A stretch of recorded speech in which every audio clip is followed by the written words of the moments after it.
Kidspace families, we're here to make some more waves this week. When we think of waves, we might think of somebody saying, hello!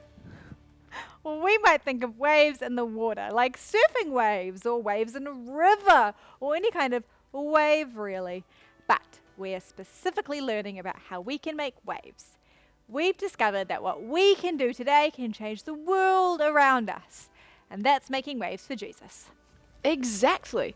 Today we're looking at a way to make waves that you might not expect.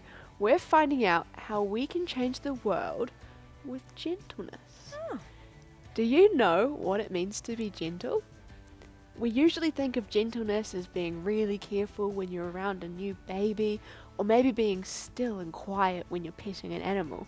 But being gentle is about more than that. Are you ready to learn more?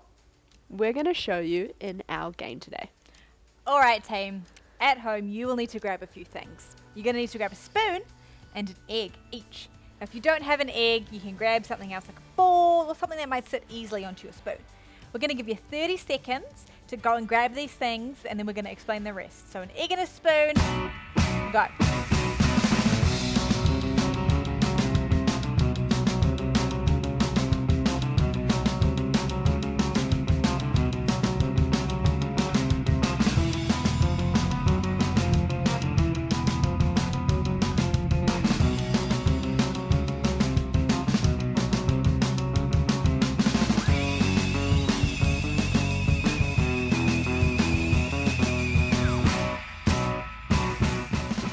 Okay, awesome. Does everyone in the family have an egg and spoon? Perfect. Now we're going to play our classic game of egg and spoon race. This is going to be a real test of how careful and gentle we can be. Okay, we want you to line up at one side of your house, touching a wall, and when we say go, you're going to race to the other wall and back again without dropping your egg. Okay, are you guys ready? 3, 2, 1, go!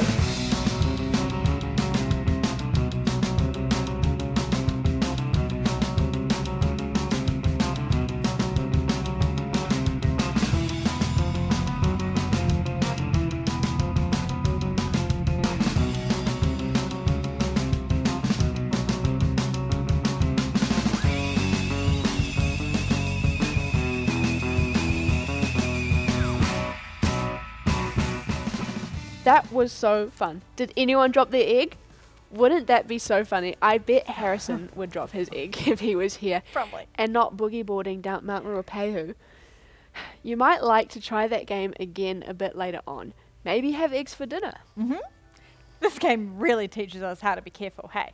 And how to be gentle even as we walk. Imagine what would happen if we were gentle with the things that we said to each other and how we behave. Let's hear a little bit more about how we can make waves of gentleness in our Bible story today. Inspired by the book of Mark, chapter 10, verses 13 through 16. As Jesus traveled, teaching and healing people, he grew more and more popular. Crowds gathered everywhere he went, and people clamored for his attention. Jesus' friends must have felt like they were on a wild ride some days. This is all getting out of hand. Some days we hardly get to talk to him. It's like we're just here for crowd control. Jesus has the Pharisees going after him at every turn, and half of Galilee wants him to heal a blister or fix a sore toe. As Jesus and his friends traveled toward Jerusalem, they stopped at a town across the Jordan River. Once again, religious leaders tried to heckle Jesus. They won't leave him alone. After the Pharisees finally left, the disciples gathered around Jesus. At least he gets a break now. Yeah, and we get to actually hang out with him. Just us. No loud, demanding crowds. It's a ruckus. Jesus' friends looked up to see another group coming their way.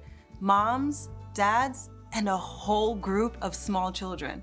You gotta be kidding me. We're not running a babysitting service. They probably want Jesus to bless their kids. He's been busy all day with leaders and people with real needs. He doesn't have time for a bunch of snotty toddlers. Many families must have had the same idea because they all made their way towards Jesus. Some kids ran around shrieking while others held tightly to their parents and watched with big eyes. Please, could Jesus bless my little girl? And my boys, if he could just lay his hands on them. I brought my little granddaughter. Hold it. hold it! Jesus can't see you right now. He's tired. Not to be harsh, but he's got bigger fish to fry. You know who you're asking to talk with? I saw Jesus face down the wind and waves. He can heal sickness and turn one meal into a feast for 5,000. And you want him to waste his time singing Itsy Bitsy Spider. When you put it like that. Jesus heard the commotion. He quickly came forward to see for himself. Sorry. These people want you to bless their kids. Yeah, they're about to turn this place into a circus. Don't worry, we'll get him out of here. Stop. What? Let the little children come to me. For reals? Don't keep them. God's kingdom belongs to people like them. Okay. Change of plan. Go ahead and bring your kiddos. Line up. Let's keep this orderly. There was something about Jesus that made every single child feel safe. They crowded around him, laughing and talking and asking all of their questions at once. Jesus, I hurted my finger. See my boat? It goes swoosh, swoosh underwater, but my daddy won't let me fish with him at night because it's past my bedtime. And do you like rabbits? Jesus, I want to play hide and seek. Children were considered the least important people of all at this time, but Jesus stopped everything to welcome them with his arms open wide. He cradled wide-eyed babies. He scooped up wiggling toddlers to sit on his lap. Jesus may have even played hide and seek with a few rambunctious 3-year-olds. I think he's actually enjoying this. He's really good with them. It's been way longer than he spent talking to the Pharisees. Jesus, who could command a wild storm to stop with the power of his voice, chose to gently rock a fussy baby. He blessed a 4-year-old as she told her epic story, and he may have even healed a few skinned knees. After a time, Jesus looked up to smile at his friends and the grown-ups who watched. What I'm about to tell you is true. Anyone who will not receive God's kingdom like a little child will never enter it. Us? Like kids? Jesus was not just showing the crowd that children were important.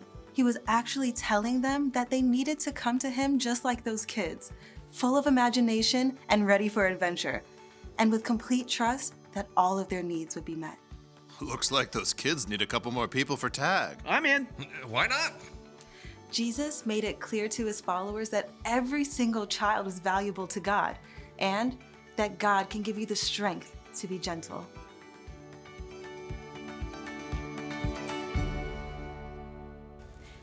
It's not always easy to live with gentleness, but when we put our trust in Jesus, we have the help of God's Holy Spirit. The Spirit can help us be gentle with the people God has placed into our lives. That is a great way that we can make waves and change the world around us. God can give you the strength to be gentle. Think about the way Jesus treated children that day. It just goes to show just how much Jesus loves people. All people. Jesus really cared about children. He made time for them and made sure they felt loved and welcomed.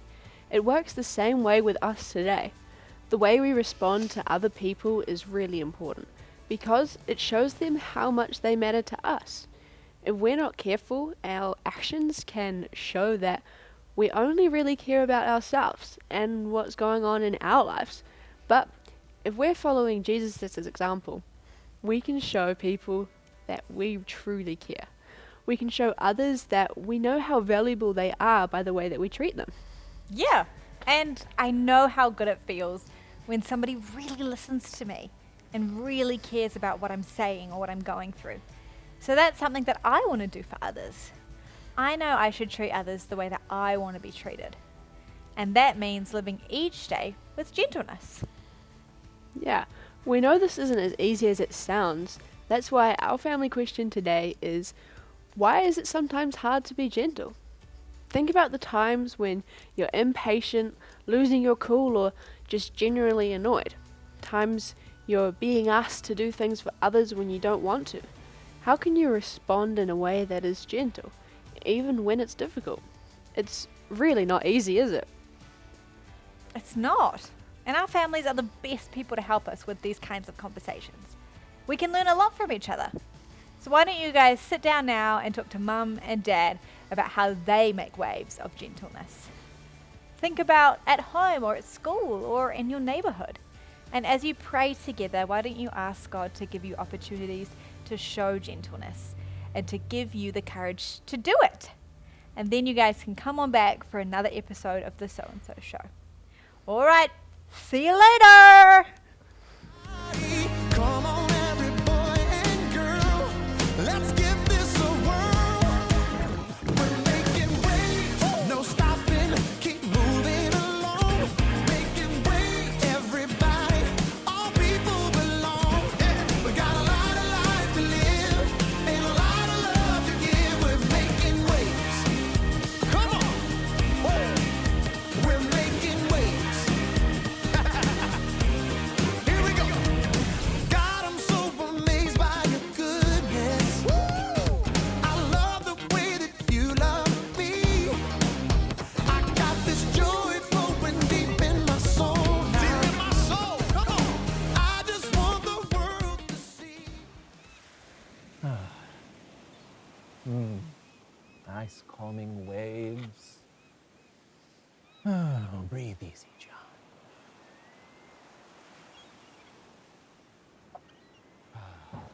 Hey, John.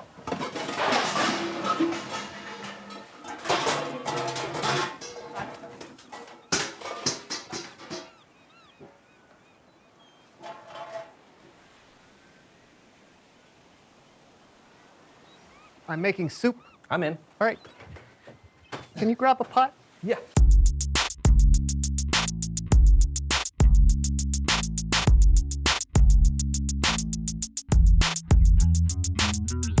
Hello, everyone. That's Brandon. And that's John. And this is the So and So Show. What an unnecessarily confusing way to begin the show. Oh, I don't know. I thought it was exactly as confusing as it was supposed to be. What are we doing on the show today, John? Oh, buddy, are you ready? Oh, what? For what? Are you ready to consider a rumble? Yeah, okay. Yeah, because we've got a guest today that's gonna knock your socks so far off. They're gonna travel around the world and end up on your hands. That's right, your socks are gonna become gloves now. Oh, that's quite a guess. It is. Today, we've got a wrestler on the show. He's the Great Lakes International Heavyweight Champion. He's the current reigning Duke of Dubuque. But maybe more important than all that, today he's someone who knows stuff! Yeah!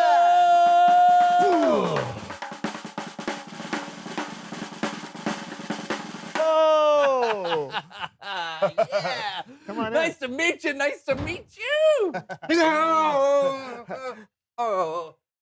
Hello, sir. Tell everyone who you are Yeah. and what you know. Yeah. Whoa. My name is Hayden the Vaporizer, and I'm a professional wrestler. Oh, cool. How'd you get that name? My mom had an uncle named Hayden, and she named me after him. No, I mean the vaporizer part. Because I vaporize my opponents! All right. Mr. the Vaporizer, it is a tremendous honor to have you here, and I have so many questions that I want to ask you. So first of all, your finishing move is called the Mars Rover. Now, why is that? Because I send people to outer space and leave them there! Oh, of course. It makes total sense. Okay, question number 2. Of all your opponents, who do you think is your number one nemesis? You would have to be the heartthrob, Zack Slater. Ooh. He gets on my last nerve. Okay. Stay there, chicken. Third question. What do you like to do when you're not wrestling? Floral arrangement. Oh, yeah, I knew it. I knew you'd be floral arrangement. Oh, yeah. Ever since I read Eileen Johnson's breakthrough book, The Art of Floral Arranging, I've been a floral arrangement maniac. You'll forgive us, Hayden, if we're a little surprised. It just doesn't seem like dealing with flowers is a good match for a guy like you. Is it because I'm big?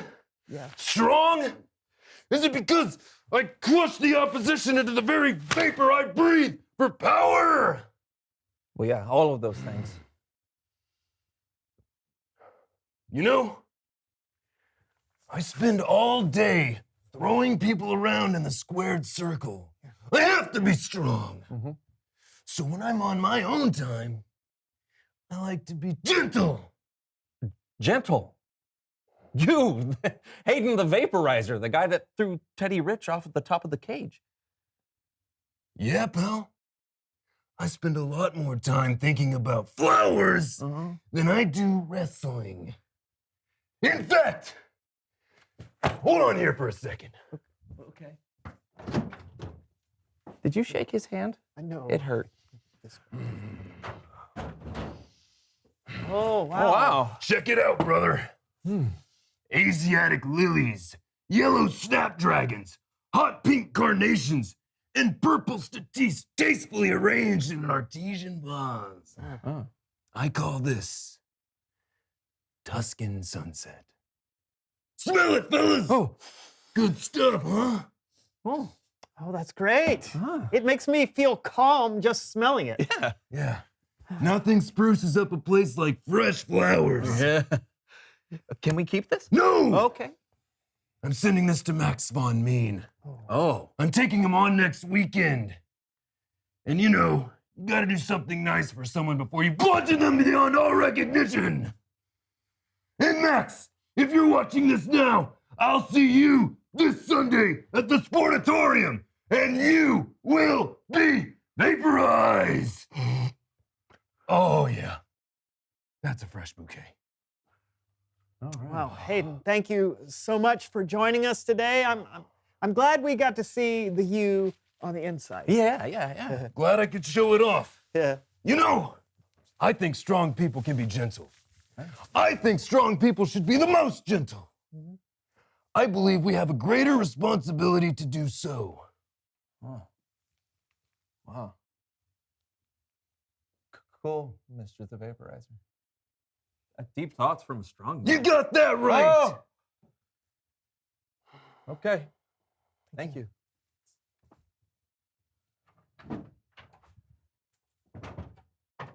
Wow. That did not go the way I thought it would go. I know. I'm glad it didn't. I Yeah. mean, what would we have learned if he was just what we expected him to be? I don't know. He could have taught us how to talk like a wrestler. Well, anyone can do that. Can you? Yeah, of course. It's Bible story time with Kellen. Wow. Can I get some water?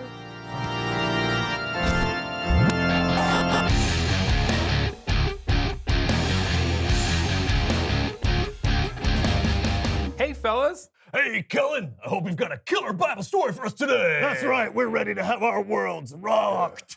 Okay. I'll see what I can do. Thanks.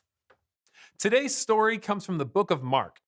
It's a short story that can sometimes be overlooked about people who can sometimes be overlooked. Check out Laundry Theater.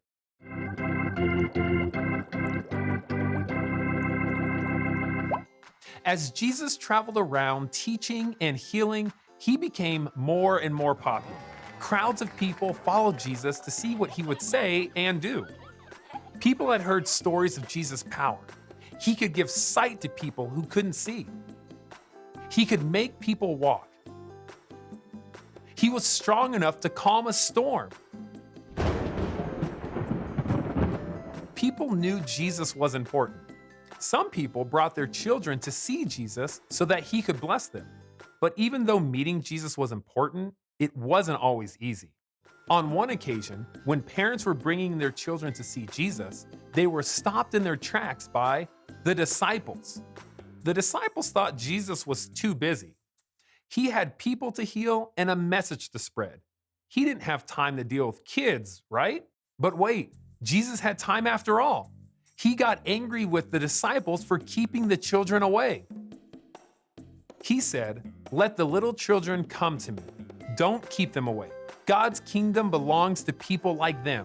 So the disciples did what Jesus said. They let the little children come. Jesus blessed the children as they came to him. He held them in his arms. Maybe the disciples got in on the fun too.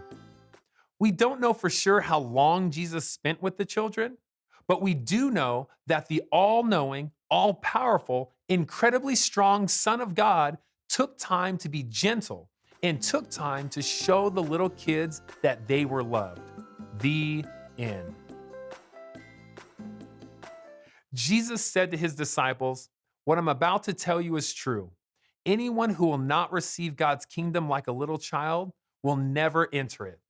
That's how important children are to Jesus. He said that even grown-ups should come to God like little children, full of fun and wonder, and with a trust that all their needs would be met. Everyone is valuable to God, no matter how small or how overlooked. Did that rock your world, fellas? It did. Hey, we're learning a lot about gentleness today, Kellen. I love how Jesus took the time to be gentle. Yeah, even though we usually talk about how strong he is. Being strong doesn't mean you can't also be gentle. Sometimes I think it takes strength to be gentle. When you get all angry or you get really passionate about something, your first instinct might be to get all gruff and tough. But if you choose to be gentle, you can calm situations down. You can save relationships. You can make an amazing flower arrangement. Sure. Thanks for the story, Kellen. You bet. I'll see you guys next time. Bye. Man, what a great show. I agree. Yeah. Reveal! No, shh. Did you not listen to the entire show, man? Oh. Just be gentle. Yeah, Gentle. you're right. Let me try again. Reveal the question. Today's question is, why is it sometimes hard to be gentle? I think it's hard to be gentle when someone says something that makes me mad or hurts my feelings. Oh, yeah. And it's hard for me when I get impatient. Like when I'm trying to help my dad understand how to use his phone and he just doesn't get it. You have to turn the phone around, Dad. This is a video call. No, you don't put it to your ear. I'm looking right down your ear canal, Dad. I can't. Yeah, so gentleness can be hard. So you'll need to rely on God and the Holy Spirit to help you. Yes. After all, it takes strength to be gentle. Yes. You okay? Yes, I am good. I'm fine. I'm gentle. Me too. Until next week, that's John. And I'm not Brandon. And this was the So-and-So Show. Stay gentle, everyone. That is fluffy broccoli. Not a lily? What would you call Those are that? yellow daffodils, Oh, brother. man. Oh, I thought that was a back scratcher. But I'm doing. Oh, careful, Easy brother. there, easy there. If you break this, I will break you. Oh. I'm gonna put this one in like a like that. Oh. Yeah, that's right. Don't ever do that to a flower, bro. I'm the king of floral arrangement. Yeah. What did you say? I said Vaporizer is the king of floral arrangement. Yeah, that's right, Phyllis. Now you're catching on.